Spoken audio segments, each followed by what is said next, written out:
경제 주권을 포기하는 정부가 제대로 된 정부입니까? 라인 사태가 걷잡을 수 없이 커지고 있습니다. 일본 정부가 부당한 압력을 넣으면서 라인 대주주인 네이버가 지분을 매각해야 하는 상황으로 내몰리고 있는데 우리 정부는 강 건너 불구경하고 있습니다. 10수년간 디지털 영토 확장을 위해 뛰어온 우리 기업의 노력이 순식간에 물거품이 될 지경에 놓였는데 신중하게 국익을 위해 준비하고 있다는 말만 되풀이하고 있습니다. 이건 사실상 아무것도 하지 않겠다는 뜻으로 들립니다. 상대가 일본이라서 그런 것입니까? 일본이 요구하면, 일본이 추진하는 것이라면 그것이 무엇이든 무조건 오케이 하겠다고 마음 먹은 것입니까? 그런 게 아니라면 정부의 이상하리 많지 평온한 모습이 도저히 이해할 수 없습니다.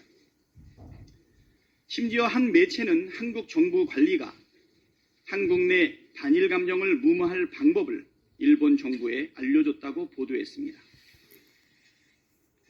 이 보도가 사실이라면 우리 기업 네이버를 강탈하려는 일본 정부의 항의는커녕 협력했다는 뜻 아닙니까? 조선 총독부나 할 법한 일을 대한민국 정부가 한다는 게 상식적으로 말이나 되는 얘기입니까? 국민의힘도 마찬가지입니다. 우리 더불어민주당 과방위 외통위 간사들이 당장 상임위를 열고 이 사태에 대해 대책을 마련하자고 요구했지만 국민의힘이 못 들은 척하고 있습니다. 강도가 코 베어가는데 두 눈 멀쩡히 뜨고 보고만 있겠다는 게 국민을 대표하는 국회가 취할 적절한 태도입니까?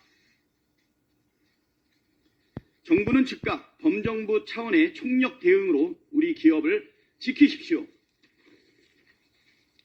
국민의힘도 즉시 상임위를 열어 이 사태에 대한 대책을 마련하는 데 협조하십시오.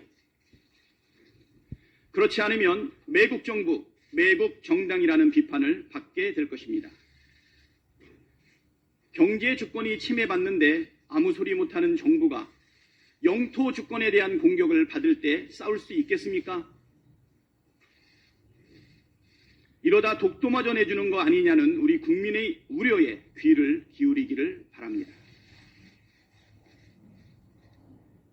기업 강탈도 방관하는 정부가 국내 자영업자들의 어려움도 방관하고 있습니다.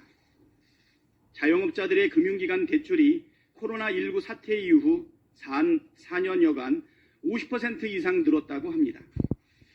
신용평가기관 나이스 평가정보가 우리 당 양경숙 의원에게 제출한 자료에 따르면 올해 3월 말 현재 335만 9,590명의 개인 사업자는 모두 1,112조 7,400억 원의 금융기관 대출을 안고 있는 것으로 나타났습니다.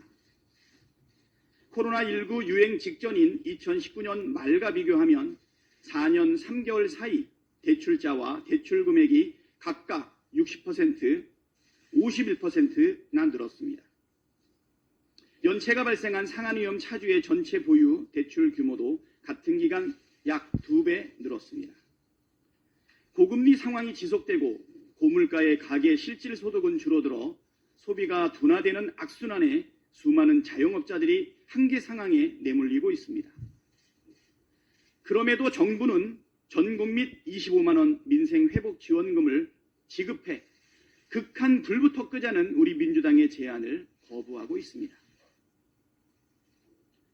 사용기간이 정해진 지역화폐로 전 국민에게 민생회복지원금을 지급하면 소비가 늘어나고 매출이 올라가고 장사가 잘 되니 연체율도 줄어들고 대출금도 조금이나마 갚을 수 있습니다. 정부도 경기가 활성화되면 그만큼 세수가 확보되니 믿질 게 하나도 없습니다. 정부가 자영업자들의 어려움을 해결할 의지가 정말 있다면 민생회복지원금에 반대만 하지 말고 다른 대책이라도 내놓아야 하는 것 아닙니까? 뾰족한 다른 대책도 없이 무조건 반대만 하는 건 자영업자들이 죽든지 말든지 신경 쓰지 않겠다는 말과 무엇이 다릅니까? 우리나라가 우리 기업을 다른 나라가 우리 기업을 강탈해도 구경만 하고 우리 자영업자들이 죽어가도 구경만 하고 있으니 정말 기가 차고 답답할 노릇입니다.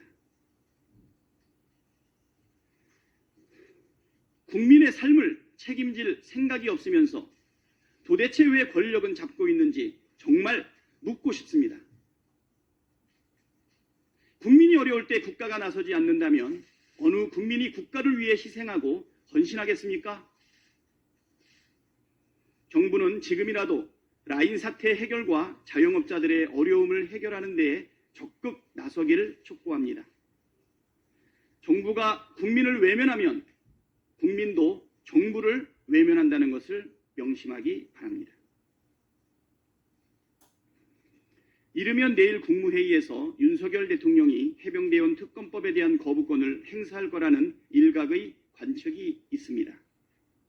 만일 해병대원 특검법에 대해 거부권을 행사한다면 대대적인 국민적 저항에 직면할 거라는 점을 분명히 밝혀둡니다. 국민의 생명과 안전을 지키는 것이 대통령의 가장 기본적인 중요한 책무입니다. 해병대원 특검법을 거부하면 대통령이 스스로 책무를 져버리겠다는 선언이자 총선 민심을 전면 거부하겠다는 불통선언이 될 것입니다. 순천자는 흥하고 역천자는 망한다고 했습니다. 특검법을 전면 수용하라는 민심을 거역하면 몰락의 길을 가게 될 것입니다. 윤석열 대통령께서 불행한 사태를 스스로 철회하지 않기를 진심으로 바랍니다. 이상입니다.